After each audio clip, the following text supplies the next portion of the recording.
Salibonani bakwethu, siyathokoza ukudibana njalo kuhlelo lwethu lamaviki wonke buza iBhayibhili likuphendule. Igama lami ngumfundisi uS Ndlovu. Ngihamba labafundisi bami ababili, abafundisi bakoMpofu, Sikhelo OB. Cela libingelela abalaleli bafundisi bami. Salibonani balaleli, siyalamukela kuhlelo lwethu la kuyona le iviki okhulumayo ngumfundisi uMpofu CK. Salibonani balaleli, ngiyalibingelela njalo mfundisi uOB Mpofu. Ngilamukela ekufundeni kwethu kwale iviki. Inkosi ibe lati. Siyabonga bafundisi. Siphethe indaba yethu yaba prophet. Kuviki eliphelileyo lizakhumbula abalaleli sikhulumile ngendaba yaba prophet beqiniso laba prophet bamanga. Omunye nxa useleze lombuzo uthi kanti manje ngizabazi njani? Siqambe umhloliso wodwa. Ekuthiwa i-test ngesilungu. Kodwa namhlanje sifuna ukuthi silinike imhloliso emine, ama-test angu-4 ongazi ngawo umprofeti wamanga lomprofeti weqiniso. Singakangeni khona lapho kule ndimana yethu yana sike sayifunda mfundisi ake siphinde kuveke ephelileyo sike sayibala. Siyabonga. Kwabase Thessalonika 5 ivesi ngu-20 lo-21. Lingadeleli ukuchumayela. Kodwa hlolisisani konke, libambelele kokulungileyo. Lokho sigcizelela futhi khona phana ukuthi iBhayibhili ithi yona lingadeleli ukuchumayela kumbe ukuprofeta. Ngoba into njani? Into yini. Umuntu angabuye sithi yena ungumprofeti, iBhayibhili lingadeleli. Kodwa hlolisisani. Ngesikhiwa ukuthi test all things and prove what is good. Cling to what is good. Libambelele kulokho kunjani okulungileyo. So kuyahlolwa lapha. Ake sihle singene kumhloliso wokuqala weBhayibhili. Siyabonga. Sithini? Mhlawumbe okunye singakugcizelela futhi ukuthi imhloliso le kumele isebenze yonke. Umprofeti ngeke athi ngiyachaya okunye akuthi ngiyachaya 3/4. Kumele achaye konke. I3/4 kasuko kupasa. Akapasanga. Futhi okunye esingakutsho ukuthi singamhlola ngo number 1 ahla fail. Kuthi vele senjani? Asisadluli sefail. Uqhathekile khonoko. Umhloliso wokuqala nguIsaiah 8 ivesi ngu-20. Ngifisa ukuthi ngiyifunde ngesikhiwa. Ithi yona to the law and to the testimony. If they do not speak according to this word, then there is no light in them. Emthethweni lasebufakazini uba bengakhulumi okulelizwi kuthi ukuthi akula kukhanya kubo. So iBhayibhili nxa isithi emthethweni lasebufakazini ikhuluma ngeBhayibhili lonke. Incwadi zemthetho ezibizwa kuthiwa yi-law ngesikhiwa yizo kuthiwa to the law. Bese kusize ezinye incwadi ezibizwa kuthiwa yibufakazi ezibhalwe ngabanye abaprofeti efakaza ngoNkulunkulu. So nxa kuthiwa emthethweni lasebufakazini kuthi umprofeti kumele eyame eBhayibhilini. Yonke into ayikhulumayo kumele eyame eBhayibhilini. Nxa engakhuluma okunye athi yena kumbe ubonisiwe kodwa kungekho eBhayibhilini kuthi ukuthi kapasi umhloliso lo. Ngenye indlela mfundisi ngifuna ukuthi kulabo abakhayo kuthiwa yiplanka manzi. Kuthiwa ngesilungu spirit level. Ukuthi nxa bekhangela umduli ukuthi umduli uqondile ungawufaka iplanka leliya kumele upase. Kuvele kwakuphambanisa kwakuchaya eceleni. Akudluleki futhi khonapho ungapasanga. Akudluleki ungapasanga. Sithini ngamazwi aphuma emlonyeni kaNkulunkulu? Siyabonga. Ungafunda kuManani 12 ngale. Ufundela ku Testament elidala ikakhulu. Abaprofeti bakulamazwi ababakhuluma ku chapter 12 uNkulunkulu uyasivezela ukuthi uyanika uMose ilizwi. uMose njengomprofeti. Abanye abaprofeti babithi nxa bekhuluma bathi icho inkosi. That says the Lord. So ukuthi umprofeti ilizwi lakhe lonke alikhulumayo kumele livele ngapi? Enkosini. So futhi khonokho siyakumeasure ngoba inkosi ivele ikhulumile eBhayibhilini. Angabuye sekhuluma okunye okuphikisana lamazwi enkosi aliBhayibhili avele ekhona. Kuthi uthi ayisuye ngoba inkosi kayiphikisana. Ikhulumile izwi libe linye. Isibonelo nje engingasifaka ukuthi kwesinye isikhathi abanye abaprofeti bayaprofita maybe ngebhora. But eBhayibhilini lapha asikaze sihlangane le verse ekhuluma mhlawumbe ngento zebhora. Kumbe abanye abaprofeti bayabonisa ukuthi bathatha abafazi abaningi. Kodwa eBhayibhilini asiboni umprofeti sithi ngibonisa ukuthi ngithathelwa ngoba icebo likaNkulunkulu ukuthi indoda 1 kumele be lomfazi njani? Munye. Njengoba nakuveza eBhayibhili. So umprofeti singambona esesenza izinto ezinjalo kumbe ekhuluma ngebhora kumbe ngezinye izinto. Abanye bajayela ukuthi ubetshela ukuthi uzibani uyokwenza so. EBhayibhilini asikuboni konke khonoko. So nxa singakubona eBhayibhilini kuthi ukuthi kapasi i-test. I-test yokuqala, i-measurement yokuqala ilizwi likaNkulunkulu. IBhayibhili. Yeah. Yes. I-test yesibili singathi mfundisi. Siyabonga mfundisi. I-test yesibili siyithola eBhayibhelini futhi kuMathewu 7. Aha. Ngizaqalisela evesini lika 15 bese ngisiyathinta ikakhulu u20. Ithi yona ke xwayani abaprofeti bamanga abeza kini bembethiswe okwezimvu kodwa ngaphakathi bezimpisi eziphangayo. Liza kubazi ngezithelo zabo. Abantu bayazikha yini izithelo zevini emeveni ingabe amakhiwa evikaneni na. Engifuna sikunanzelele lapha ukuthi umhloliso wesibili uthi umprofeti sizambona ngempilo ayiphilayo. Ngoba nxa izithelo lezi impilo ayiphilayo. Anti kuzokwelula kubalaleli asihle silinganisa ukuthi nxa kuyisihlahla semengo uyathola amamengo, nxa sihlahla se-orange sizala ama-orange. Awuqaphelanga ukuthi uzathola amamengo ehlahleni se-orange. Unjalo ungathola amazambane esesihlahleni sogagu ngeke ngiwazi ahlola lawo mazambane. Yiko kutshiwo ngalo umhloliso izithelo lezi. So ke abe sesithi kuvesi ngelika 20 ngokunjalo liza kubazi ngezithelo zabo.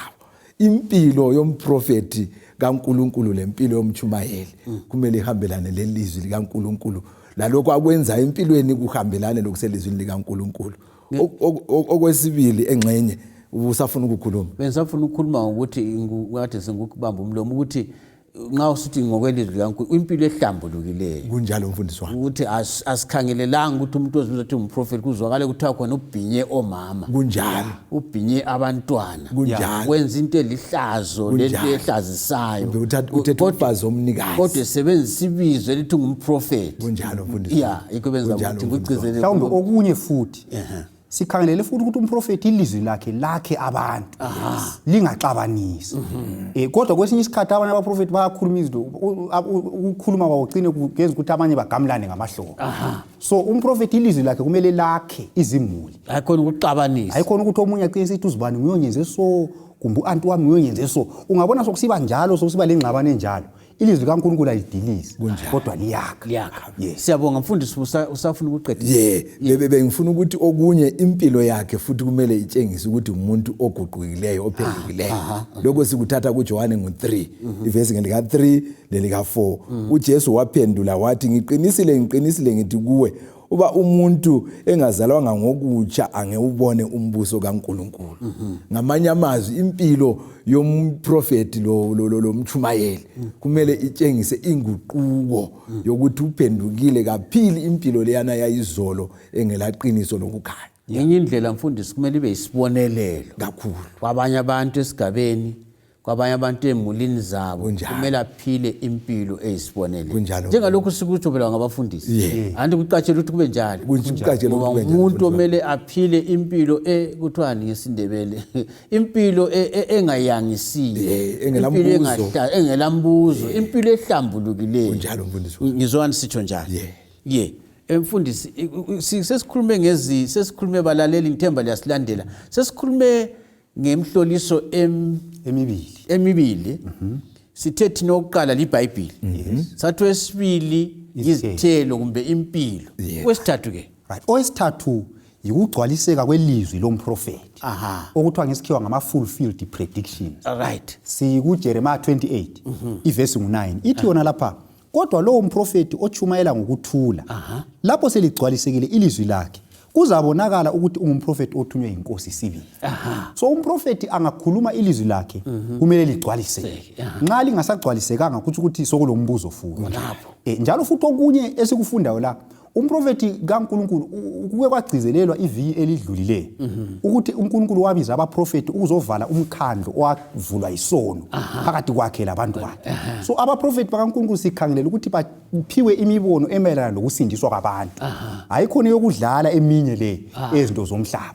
So ungabona umprofeti imbono yakhe sithi kuza kwenzakala so kodwa ekhuluma into ezingela sindiso phakathi kulombuzo khona. Kulombuzo phakathi. Yes. kasalandeli umzila wabo Jeremiah hayi kasalandeli wabo Isaiah hayi labanye sibazi yes yeah. sokulombuzo okunye njalo efisi sikunanzelele indaba kaJona kulento ebizwa kuthiwa i-conditional prophecy isiprofeti eseyeme ekuthini abantu okukhulunywa labo bazakwenzana kumbe bazaziphatha njani indaba kaJona iyisibonelo esihle lapha uJona wathunywa wayengumprofeti weqiniso ngoba wathunywa uNkulunkulu wafika eNinive wachumayela ukuthi ngemva kwamalanga angu-40 lobusuku obuyi-40 iNinive izabhujiswa abantu beNinive bathe besizwa lokho kusukela enkosini yabo bazila ukudla bazilisa lezi nyamazana baphenduka iNinive kayisanjani kayisabhujiswanga sesingathi uJona wayengumprofeti wamanga yini hatshi ngoba uJona wayethunywe uNkulunkulu sibili kodwa isiprofeti sakhe saseme ekuthina abantu beNinive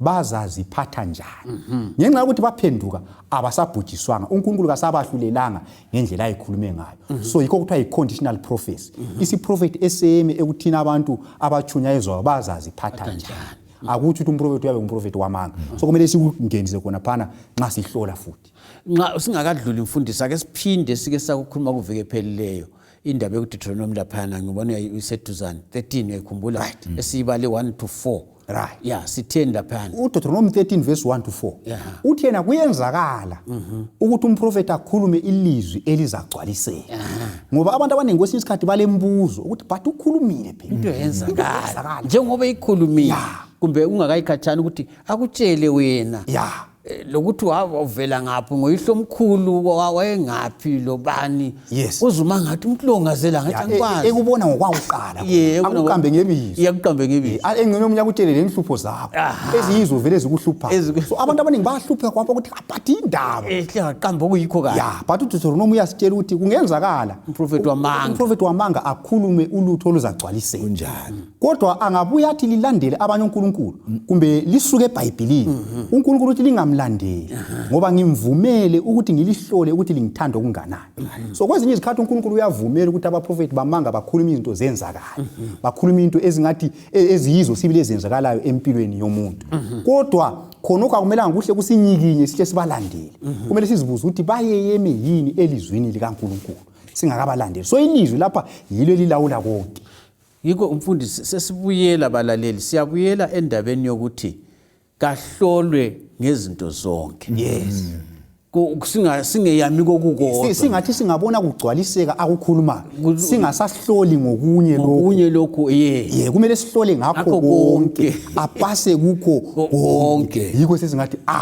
hayi lo ngempela uthunywe sengaza chaya 3 out of 4 ulahlile uJakobe vele kuthiwo njalo uJakobe 2 verse 10 uNkulunkulu ogcina imilayo yonke akhube kodwa ulecala layo njani yonke kulo Jeremiah 23 verse 25 mfisa simkhangele right leyo futhi iqhathekile cela sikhangele uJeremiah 23 ithi yona abaprofeti babo abamanga abaprofeti amanga ngegama lami kuthiwa bathi ngiphuphile so abaprofeti uyabuya athi ngiphuphile inkosi ngibonisile asilahlupho lamaphupho akho kodwa siyahlola kweme yini ezwini likaNkulunkulu kuyapasa yini kuyo yonke le imhloliso omunye wabuya wantshela wathena wayezwa sibili ilizwi likhuluma laye imbizo wahamba wayentabeni isuke ezingaka lezingaka zilukude senze njani walizwa ilizwi likhuluma laye ngalizwa sibili ilizwi likaNkulunkulu likhuluma lami so konke lokho angabuya lakho asililaye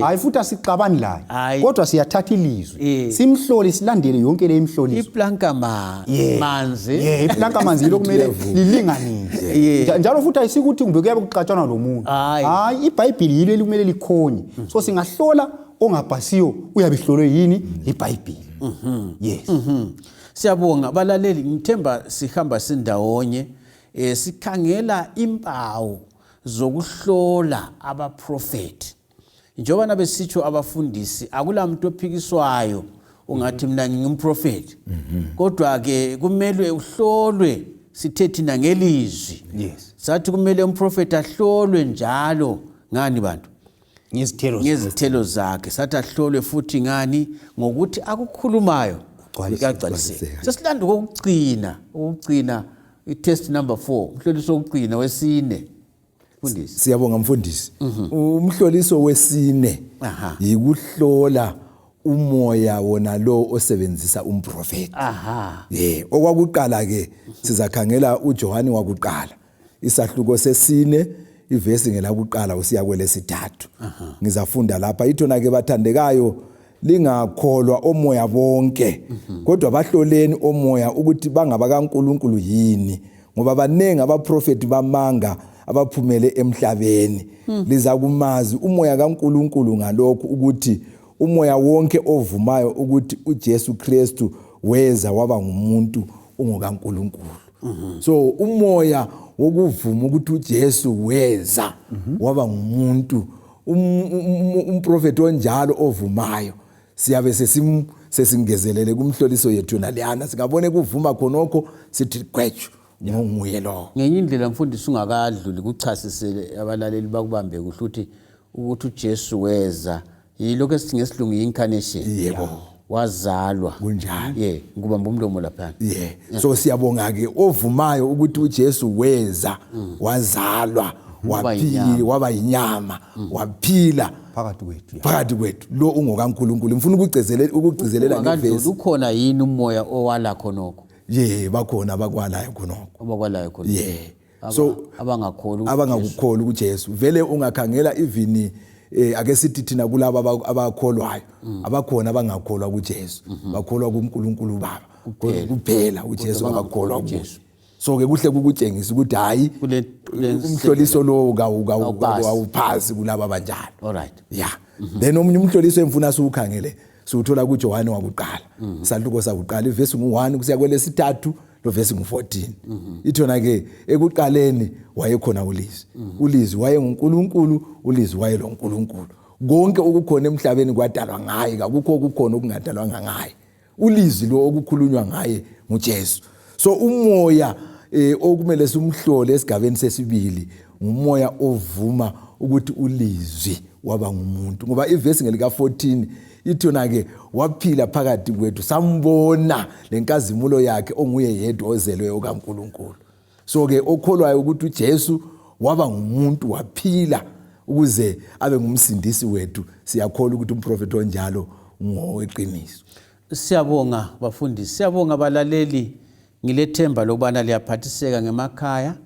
Ngithanda ukuthi mphinde inombolo zocingo ngizitsho bengazichonge ekuqaleni ithini ngizitsho inombolo zocingo ku-0718444196 ku WhatsApp 0718444196. Lokhu kuzanceda ukuthi nxa ulembuzo kumbe ufuna ukuzwa okunengi ngalezi zifundo esikhuluma ngazo lapha uthumele kuyona le inombolo uthumele umlayezo wakho.